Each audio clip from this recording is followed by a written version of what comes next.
Bellona, a goddess synonymous with war, with a name that derives from the Greek bellum, literally meaning war. Her followers, the Bellonari, became infamous for their near uncontrollable rage and fury in battle. Invoking Bellona quite literally meant fighting in a frenzy until the enemy was squashed into the dust, much like her counterpart in ancient Greece, Enyo. And while Bellona may stand for similar principles as other Roman deities such as Mars, with whom her relationship has been described as wife, sister, or daughter, depending on the depiction, the difference came in how she got shit done.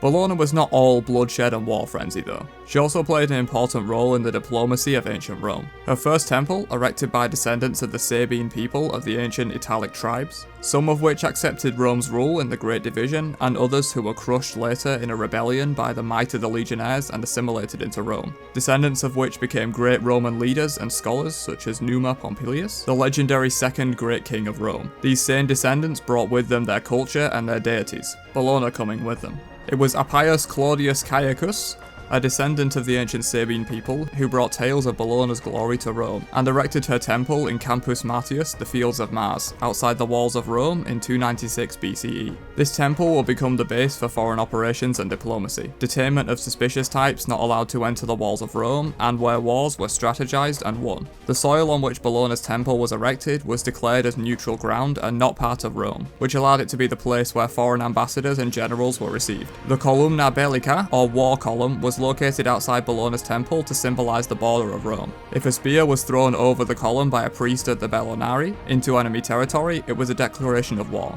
Thus is the nature of Bellona's legacy.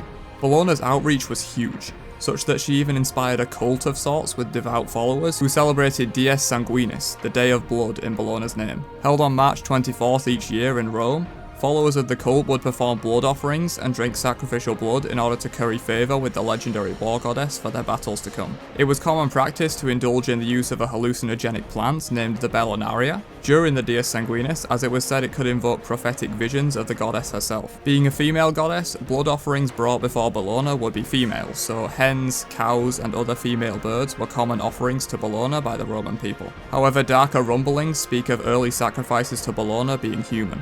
Needless to say, a goddess associated with fury, frenzy, and war has a few more, let's call them unsavoury followers. Bellona's Smite depiction shows her as a master of war and weaponry, wielding 4 different weapon sets and her legendary Roman standard. However, in most historical depictions of Bellona, she will be either seen with sword and shield or spear and shield, clad in heavy armour with her trademark plumed helmet as she slew her enemies. In some later depictions, her shield is even said to don the face of the Gorgon herself, Medusa, named the Aegis, as it struck paralysing fear into her enemies on the battleground. Often she would ride into battle on a 4-horse chariot with Mars, brandishing her whip, aka the Scourge, and a flaming torch, shrieking war cries. Bellona was worshipped by many, but favoured just a few. One of her most devout and strong followers, Lucius Cornelius Sulla, a 2-time Roman consul and ultimately dictator of Rome, as he vanquished entire armies with Bellona at his side and sacked the mighty city of Athens, among others, in Bellona's name. The duo seemed unstoppable.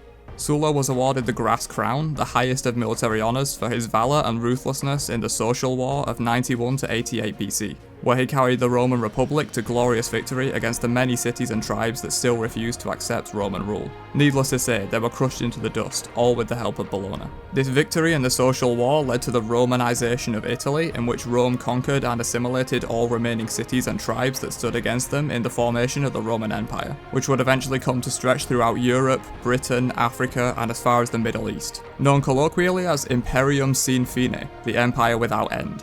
It was Bellona that helped forge this empire with Sulla, and for that, she left her mark on history forever. I hope you guys enjoyed this look at Bellona's lore outside of Smite.